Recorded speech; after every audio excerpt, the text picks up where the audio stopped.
马可福音第14章。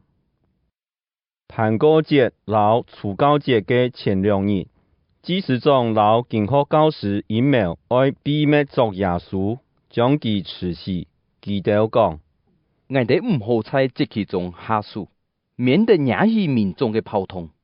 耶穌在伯大尼伯大哥嘅西門屋下吃飯嘅時，有一個婦人家帶一隻肉乾嚟來，地擺裝千珍貴嘅純拿塔香油。佢打破肉乾，將香油倒在耶穌嘅頭那當。宴席中嘅人有啲切莫歡喜，彼此議論講：樣板按大上呢？呢香油做得賣360元錢，拿來救濟窮苦人啊！佢哋就接批嘅婦人家，總係耶穌講：猶太記做乜嘅為難佢呢？佢為我做嘅係一件親強嘅事，因為常常有窮苦人同佢哋窮下，那係愛佢哋隨時做得救濟佢哋。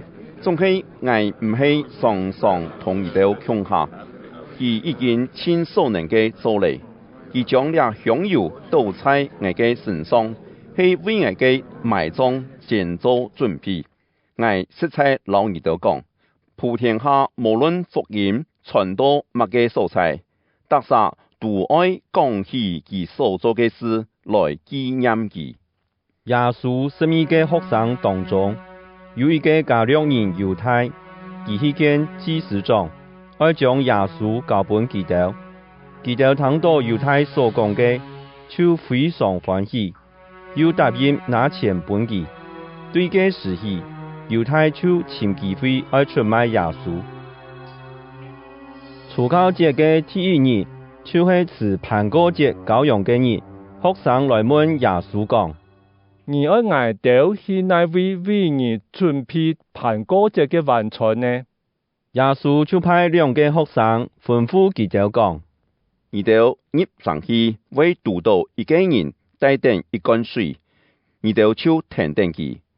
佢去到那家，你哋就問這家嘅主人講：先生講，我老我嘅學生食盼過節晚餐嘅客堂在哪位？佢會帶你哋去看樓當一間佈置好嘅大房間，你哋就在嗰位推我哋準備。2個學生出去入去上渡，所讀到嘅全部老耶穌對佢哋講嘅同樣，佢哋就在嗰位準備盼過節嘅晚餐。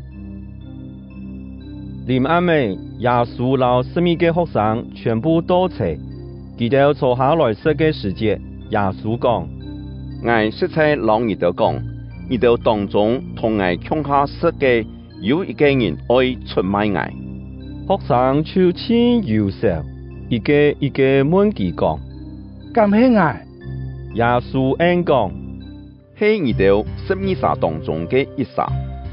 老我用窮則盤嚟溫餅嘅，佢就係就聖經所講，人子為受害，總係出賣人子嘅人有在火嚟，佢剝出世很卡好。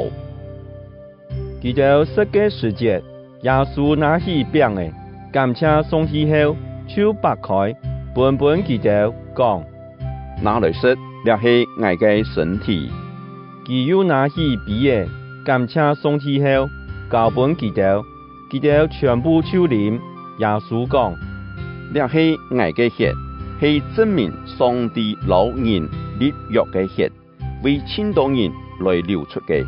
我實在老你哋講，我絕對唔會再啉這葡萄酒，直到在上帝嘅國啉新酒嘅日。佢哋唱一首詩，唱出來，到橄欖山去。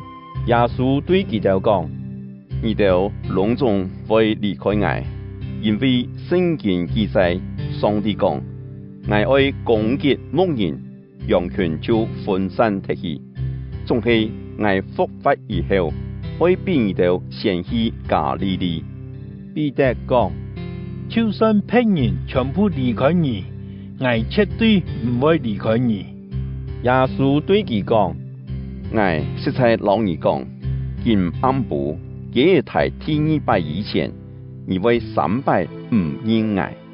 彼得用更加堅定嘅口氣講：就算我一天愛同你窮下死，我也絕對唔會唔認你。其他嘅學生也全部按樣講。佢哋來到一個所在，名叫做客西馬尼。耶穌老學生講：你哋在這位處等我去祈禱。然後佢帶彼得、雅各、老約翰窮下去，佢開始感覺真憂傷痛苦，對佢哋講：我嘅心艱苦到會死，你哋留在這位，愛見上好。佢行前頭嘅，就仆在地上，懇求上帝，那係做得，唔是本佢經歷這個痛苦。佢講：阿爸，我嘅爺啊，趁你凡事都能，求你將這個苦悲洗走，總係唔好照我嘅意思，愛照你嘅旨意。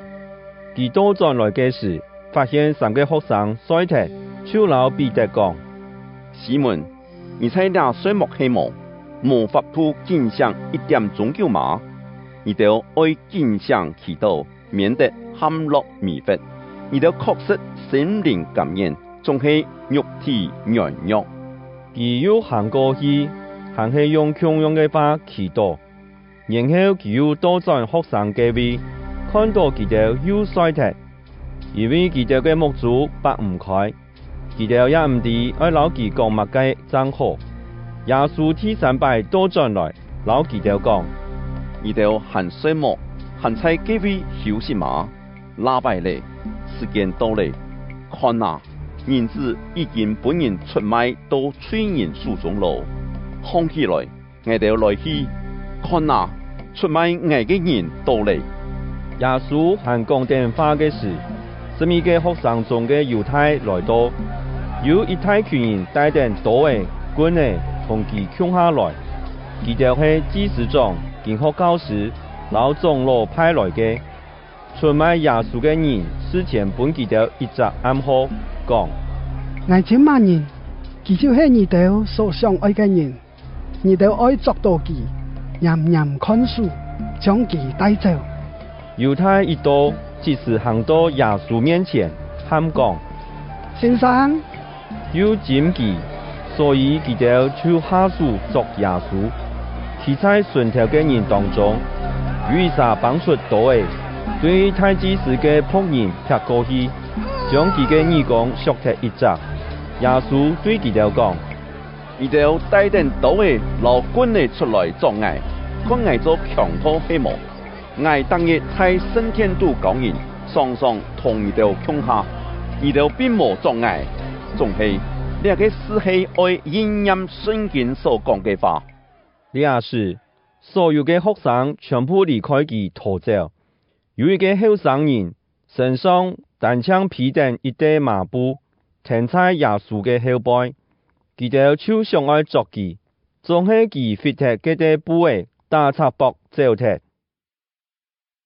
佢哋將耶穌帶到大祭司嘅位去，所有嘅祭司長、長老、老經學教師全部齊集在嘅位，彼得遠遠聽見耶穌出到大祭司嘅庭院度，坐在敬畏嘅當中派火。祭司長老全議會想盡辦法，尋證據告耶穌，來聽佢死刑，總係尋唔到乜嘅證據。好多人出面做假見證告佢，總係佢哋所講嘅對唔到。後來有幾個人企起來做假見證告耶穌講：我都聽到佢講過，我愛將這錯人數所起嘅升天拆脫，3日內起一錯唔係人數所做嘅升天。連一個控告，佢哋所講嘅也對唔到，所以大祭司在大家面前企起來，問耶穌講：這條人告你嘅，你冇乜嘅法好按係冇？耶穌點點一句話也唔講。大祭司又問佢：你係唔係基督？係個應當所稱上嘅上帝嘅來嘅冇？耶穌應講：我係，你就會看到人子坐在全能者嘅右邊，坐等天堂嘅雲降臨。太祭司就查列自家嘅衫，講：我哋唔是配嘅真人嘞，你哋要談到佢侮辱上帝嘅話，你哋講按樣辦判佢。彼得全部判佢有罪，並當處死刑。有啲人就對佢批後難，又暗定佢嘅目珠，用拳頭嘛打佢，問佢講：先帝啊，此團看係乜人打佢？嗰條警衛也來電佢，用巴掌嘛扇佢。嗰時，彼得還留在下背嘅田野度，猶太祭司嘅一個使伍行過來，看到彼得在嗰位派火，就看定佢，講：你們係同拿撒勒嘅耶穌共下嘅？彼得否認講：我唔知，也冇了解人講乜嘅。然後佢出去前言，倆時佢就抬，過一下，嗰時又看到佢，就老企在船頭嘅人講：倆啥係基督當中嘅一個？彼得又否認一擺，又過一下，船頭企定嘅人再一擺對彼得講：你確實係基督當中嘅一個，因為你也係加利利人。彼得就發誓主講：我唔識你哋所講嘅人。即時，佢就抬天一擺，彼得正想起耶穌對佢講過嘅話。佢抬2擺以前，而為3擺唔認愛。彼得就語唔吃叫出來。